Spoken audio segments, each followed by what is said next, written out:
Sipas legjendës, akullorja u shpik nga kinezët e lashtë. U soll në Itali nga Marco Polo, në Francë nga Catherine de Medici dhe që andej në Amerikë nga Thomas Jefferson. Megjithatë, e vërteta rreth ëmbëlsirës së preferuar të verës me qumësh të ftohtë është pak më e vështirë për t'u përcaktuar.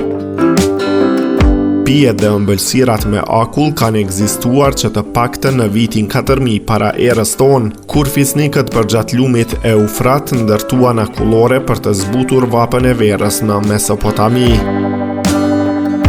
Në Kinën e lashtë rreth 200 vjet para erës sonë, përgatisnin një lloj akulloreje me oriz, qumësh dhe borë, që ngjan me versionin më të hershëm të saj.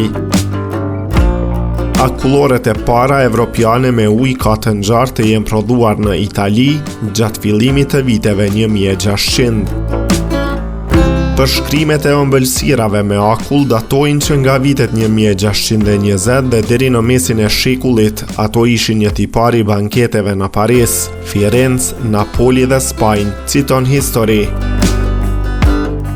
Në vitin 1672, anglezi Elias Ashmole regjistroi se një pjatë me akullore i ishte shërbyer mbretit Charles II në një banket.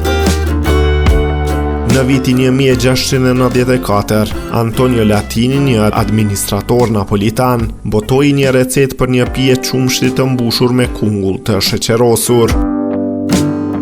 Në fund të shekullit të 19, Amerika ishte një vatër e inovacionit në akullore. Një farmacist nga Filadelfia përziu akulloren e parë me sodë në vitin 1874.